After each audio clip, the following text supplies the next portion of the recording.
Aquarians, let's see कि 15 दिसंबर 2025 आज का divine message, goddess guidance, universal message क्या है। अभी एट प्रेजेंट आपको क्या सुनने की ज़रूरत है, यूनिवर्स आपसे क्या कहना चाहते हैं।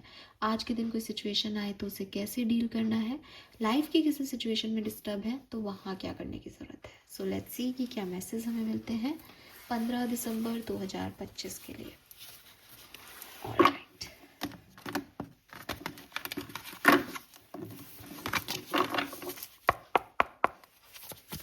please universe, please divine power, please spirit guides, please give me accurate message which are in my higher goods. Thank you so much. Sorry.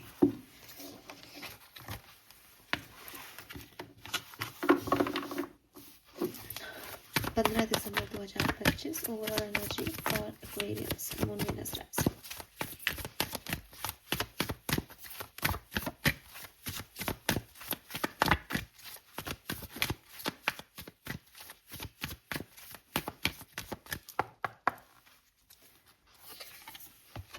We have number 37 invitation.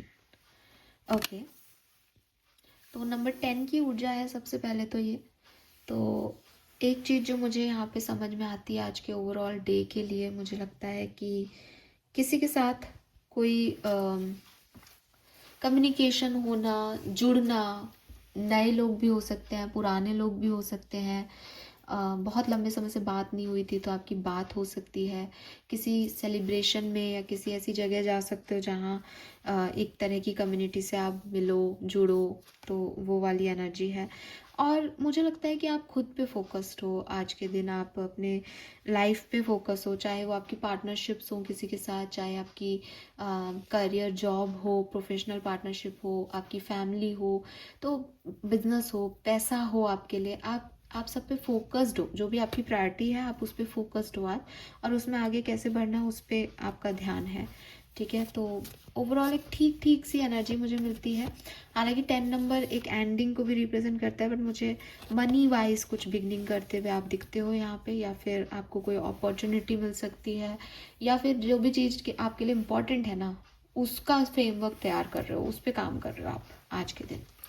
ठीक है, लेट्स सी गाइडेंस क्या है 15 दिसंबर के लिए। Guidance क्या है Aquarians? Thank you so much. We have community. Community से related message मुझे भी पहले भी आ रहा है, तो हाँ, कम्युनिटी से कोई हो सकती है। Guidance for Aquarians. अरे oh my God, what is this? अरे यार मैं क्या बोलूँ, 2 डेक से कार्ड निकाले हैं सी।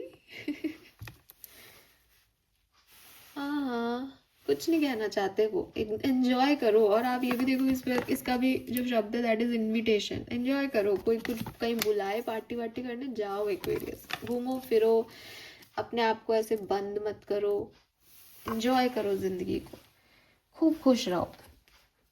जैसे कोई मुझे कह रहा खूब खुश रहो, एंजॉय करो लाइफ को। 7 और 8 और 10, 9 नंबर की कमी है बस यहाँ पे। Guidance for Aquarius, please. We have number 25, again number 7, Eternal Center. Guru, protection, peace. तो देखो एक्वेरियस, आज मुझे आपको सच में कुछ ज़्यादा कहने को नहीं है, ठीक है। लेकिन जो मैं कहना चाहती हूँ वो बहुत इम्पॉर्टेंट है, बिकॉज बहुत ही रेयर ऐसा चांस होता है कि एक ही मैसेज आपको दिया जा रहा है और कार्ड भी सेम है। कई बार मैसेज एक ही होता है चैनल, लेकिन कार्ड तो एटलीस्ट अलग अलग आता है, उसको हर तरीके से पढ़ना तो पड़ता है। लेकिन यहाँ तो एक ही है, क्लियर है बिल्कुल, आपने देख भी लिया होगा। नंबर की अगर मैं बात करती हूँ तो यहाँ नंबर 8 की ऊर्जा है। 8 इनफाइनाइट का सिंबल भी है। 8 मतलब आप साइक्लिक पैटर्न से गुजर रहे हो। पहले भी हुआ था मैम ऐसा मेरे साथ, फिर से मैं वैसी किसी सिचुएशन में फंस गया हूँ, क्योंकि आप साइकिल ब्रेक नहीं कर रहे, क्योंकि ये ऐसे ही लिखा गया है, क्योंकि ये इनफाइनाइट है, ये अनंत काल तक ऐसे ही चलता रहेगा। जिंदगी को 8 की एनर्जी में कार्मिक ना मान के उसे इनफाइनाइट माने, कि ये ये लूप है लाइफ का, ये ऐसे ही होगा। मैं कुछ सीखूंगा, फिर गलती करूंगा, फिर सीखूंगा, फिर गलती करूंगा। कभी मैं, जैसे 8 नंबर की ऊर्जा होती है कि मैं कभी ऊपर से नीचे जा रहा हूँ, कभी नीचे से ऊपर आ रहा हूँ। मुझे ये साइकिल फॉलो करने ही पड़ेंगे, यही लाइफ के साइकिल हैं। कभी मैं ग्रोथ देखूंगा, कभी मैं ड्रेन फील करूंगा, ये लाइफ है। तो नंबर 8 से बहुत सिग्निफिकेंट नंबर 8 की ऊर्जा है यहाँ आपके लिए।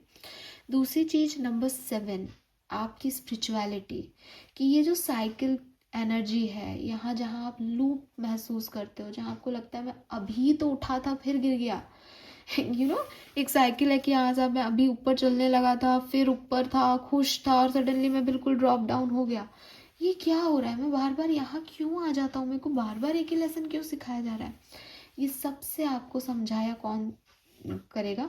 आपकी स्पिरिचुअलिटी प्रैक्टिस, आपकी स्पिरिचुअल प्रैक्टिस, आपके गुरुज, आपकी अच्छी संगत, आपकी अच्छी किताबें, ये सब आपको बताएंगे कि तुम ऐसा क्यों कर रहे हो, तुमसे ऐसा क्यों करवाया जा रहा है, तुम्हें ऐसा लग रहा है मेरी ज़िंदगी में कुछ नहीं हो रहा, लेकिन अंदर आत्मा के लेवल पे तुम बहुत अवेकन हो रहे हो, क्योंकि तुमको पहले ही पता है कि अगर मैं ऊपर हूँ तो मैं नीचे भी गिराया जाऊंगा,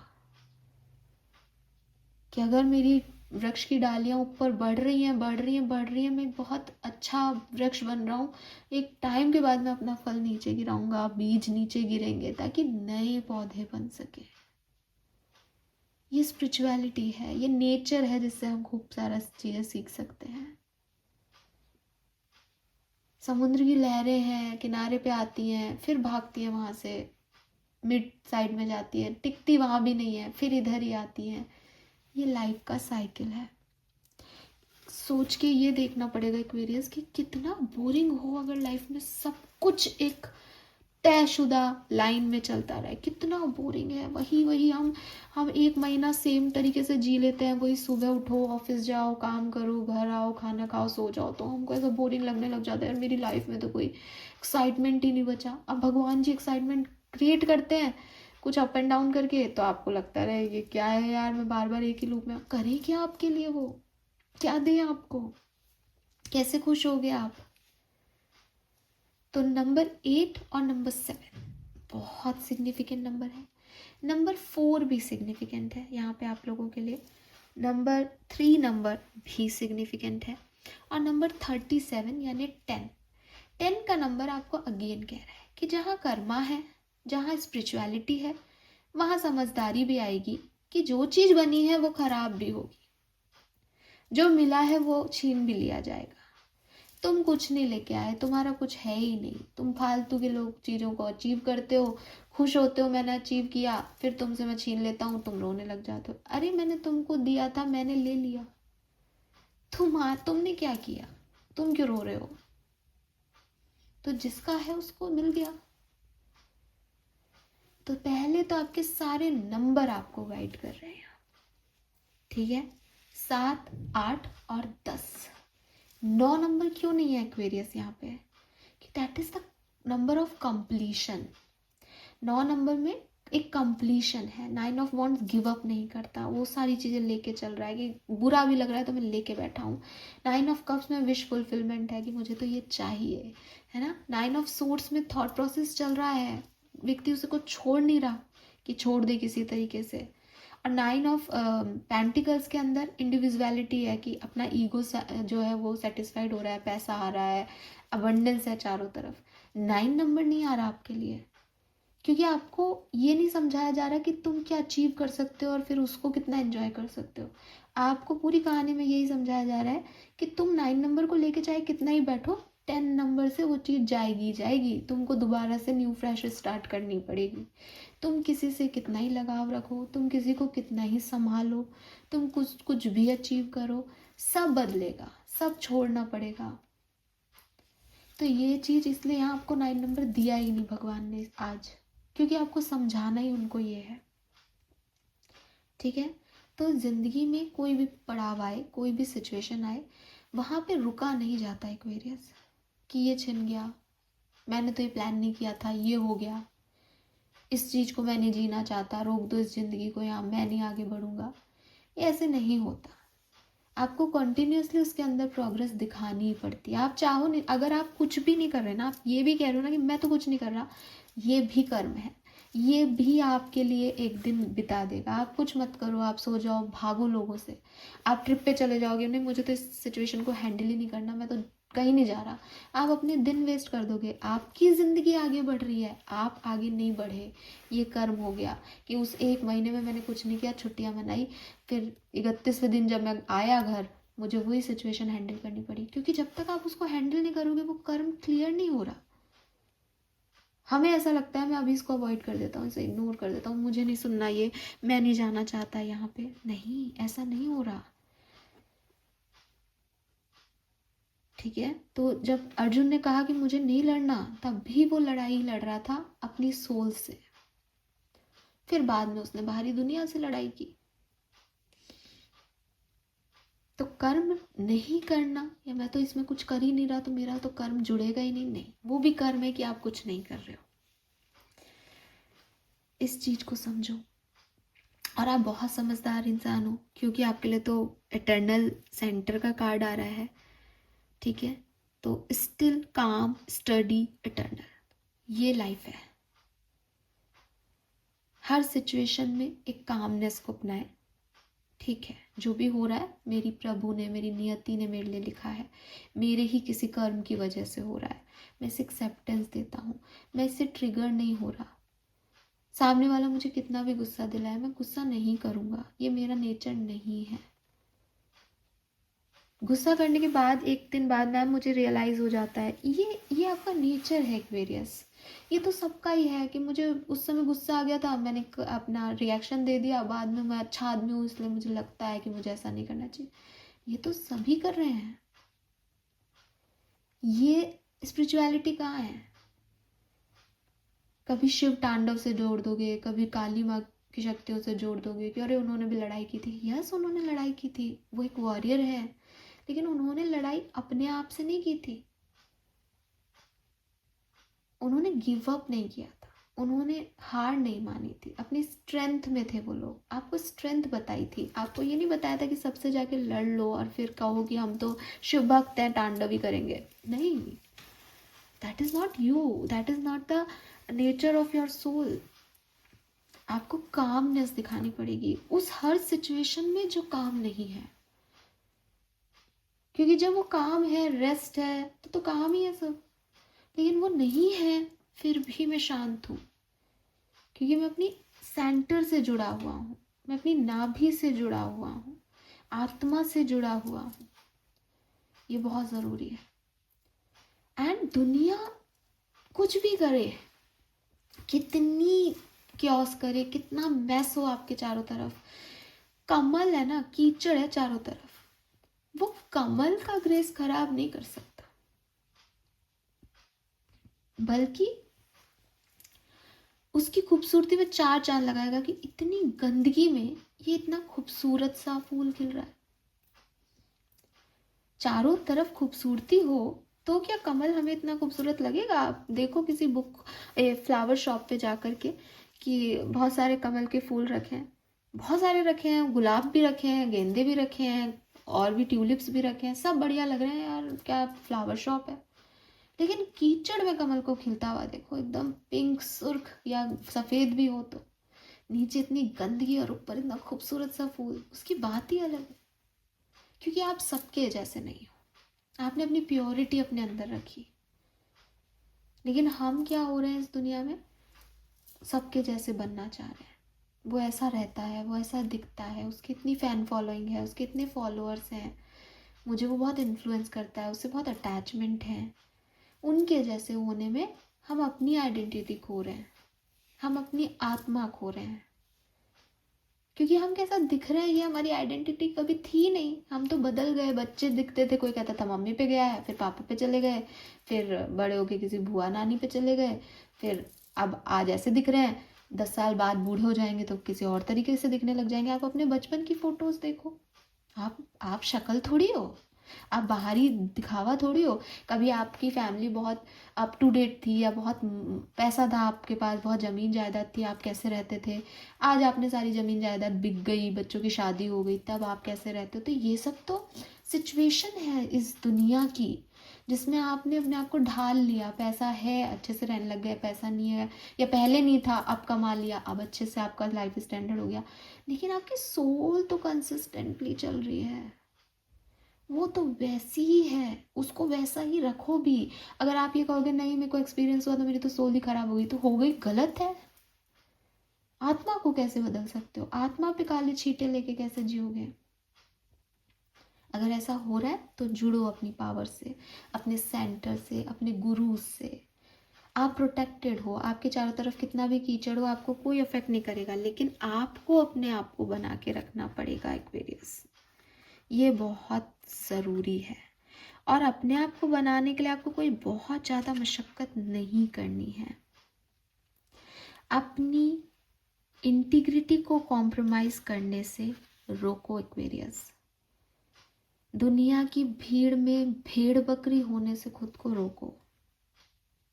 अपनी लाइट को डिम करने से खुद को रोको, खुद को क्रिटिसाइज करने से रोको। दूसरे आपको अपने ग्रुप में एक जगह दें, ऐसा होने की कोशिश मत करो। दूसरों के ग्रुप में आप नहीं हो, आप एक कॉर्नर में बैठे हो, फिर भी उस ग्रुप में आपकी बात हो रही है, दैट इज़ योर लाइट। आपको उस ग्रुप में जाके कुछ और बनने की ज़रूरत नहीं है।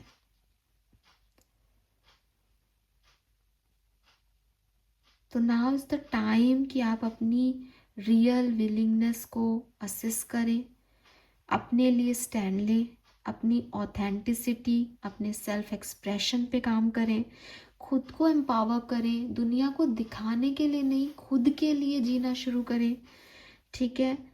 और चाहे आप इसमें अकेले खड़े हो, आपके पास इतना प्रोटेक्शन है, आपकी इतनी, मैंने कहा ना कि ये कहने की बात नहीं होती एक्वेरियस। अगर आप एक स्पिरिचुअल पर्सन हो, आपकी सबसे वैसे भी नहीं बनेगी, और जब बनेगी तो आपको उनमें नहीं ढलना होगा, आप उसमें एक लाइफ पर्पस ही पूरा कर रहे होंगे अपना। और आपका ग्रेस, आपका ऑरा, आपको लोग कह देंगे दैट आपके फीचर्स इतने सुंदर नहीं है, आपका कलर फेयर नहीं है, आप में कुछ भी नहीं है, लेकिन आप सबसे खूबसूरत हो।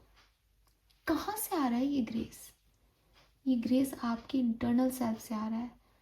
जब हम किसी का फेस देखते हैं और हमें बहुत इनोसेंस दिखती है उस पर कि यार ये कितना बच्चे जैसा है, कितना कितना फ्रेश है, ये 40 साल का है, लेकिन ये लगता नहीं है कि 40 साल का है, इसकी आंखों के नीचे गड्ढे नहीं है, इसके ऊपर कोई झुर्री नहीं है। कहाँ से आ रहा है वो ग्रेस? आत्मा से आता है वो ग्रेस। स्पिरिचुअलिटी देती है आपको वो ग्रेस। लेकिन ये स्पिरिचुअलिटी शब्द नहीं है, ये बहुत डीपर जो है वो मीनिंग है इसका। इसके लिए बहुत करना पड़ता है, इसके लिए दुनिया से अलग हटना पड़ता है, और फिर दुनिया आपको देखेगी, आपको सराहेगी, आपकी लाइट लेने की भी कोशिश करेगी। लेकिन अगर आप आज इस दुनिया की भीड़ में जाओ कि मुझे भी एक्सेप्टेंस दो, मैं अपनी लाइट कम कर लेती हूँ, मुझे बाहरी तौर पे सुंदर होना है, मुझे बाहरी तौर पे तवज्जो चाहिए, आप कुछ नहीं बन पाओगे। क्योंकि आप जैसे लाखों लोग हैं, मेकअप करके सुंदर कोई भी हो सकता है, काम करके सक्सेसफुल कोई भी हो सकता है, पैसा कोई भी कमा सकता है आज की तारीख में, चाहे डिग्री हो या नहीं हो। लेकिन हर कोई स्पिरिचुअल नहीं हो सकता, हर कोई हायर पावर से कनेक्ट नहीं हो सकता, हर कोई खराब सिचुएशन में काम नहीं हो सकता। खूब पैसा है, लड़ रहा है किसी आदमी से, गंदा बोल रहा है, अपशब्द बोल रहा है, क्या मतलब ऐसे इंसान का? तो ये सब चीज़ें आपको समझनी है। अपने आप को किसी भी कॉस्ट पे कम मत देखो, अपने दिल की सुनो, ठीक है। और अपनी ऑथेंटिसिटी के लिए, इंटीग्रिटी के लिए, मॉरल वैल्यूज़ के लिए हमेशा टॉल खड़े रहो कि नहीं, इनसे कॉम्प्रोमाइज़ नहीं करूँगा, ये मेरा फैमिली है, ये मेरी मॉरल वैल्यूज़ ना मुझे मेरे परिवार ने दी है, ये मैं नहीं हूँ, ये मेरे एंसेस्टर्स बोल रहे हैं मेरे सामने, तो मेरी पूरी रूट है, तुमने मेरे साथ बुरा किया उसके लिए मैं अपनी रूट थोड़ी खराब करूँगा। ये थोड़ी ना आखिरी जन्म है, बहुत सारे आगे लोग मुझे देखेंगे। तो ये चीज़ आपको करनी पड़ेगी। दुनिया की भीड़ में अपनी जगह बनाने की जगह अपने लिए एक जगह बनाओ। एंड आपसे यूनिवर्स ये नहीं कह रहा, मैं वैसे आपके एंसेस्टर्स बोल रही थी, आई डोंट नो किसके लिए मैसेज है, बट हाँ सबके लिए मैं कर देती हूँ इस बात को कि यूनिवर्स आपको ये नहीं बोल रहा कि आप लोगों से कट जाओ। नहीं, कि लोगों से कट जाओगे तो कैसे बताओगे किसी और को कि स्पिरिचुअलिटी क्या है। You are a medium also ना। आप जाओ, बैठो, उनको बताओ दैट मेरे अंदर ये लाइट है, मुझे बाहरी लाइट की जरूरत नहीं, मुझे तुम्हारी ज़रूरत नहीं है। चमको एक्वेरियस, विदाउट मेकअप चमको, विदाउट एनी स्पॉटलाइट चमको। आप सिर्फ अपनी एटर्नल सेल्फ से, अपने अपने इनर सेल्फ से चमक सकते हो कि क्या बंदा है यार, पूरी दुनिया में क्योस चल रहा है, शांत सा यहाँ बैठा है, इसको कोई फर्क ही नहीं पड़ रहा, नहीं पड़ रहा। That is the different thing. आसान नहीं है कोई चाटा मारे तो चाटा नहीं मारना, लेकिन लोग अप्रिशिएट पहले करते थे, अब 2 बातें सुना देते हैं। नहीं, मुश्किल है गुस्से की सिचुएशन में भी चुप रहना। 10 लोग आपको गुस्से में गुस्सा करेंगे कि अरे इसने बोला है तो मैं भी तो बोलूँगा, मैं क्या चुप रहूँगा, चुप रहने वालों के तो ऐसा हो गया वैसा हो गया। लेकिन एक व्यक्ति है जिसको कुछ ही कह लो, कुछ नहीं बोल रहा, एक बार के लिए लोग कहेंगे मूर्ख है, बेवकूफ़ है, लेकिन वही लोग 1 महीने बाद कहेंगे कि यार वो कैसे कर गया ऐसा। सो ये मैसेज है आपके लिए आज का। Colour of the day is pink, ठीक है। यस, तो this is all for you Aquarius. Hope ये आपसे रेजोनेट होगा। चैनल को लाइक और सब्सक्राइब कीजिएगा। Bye bye.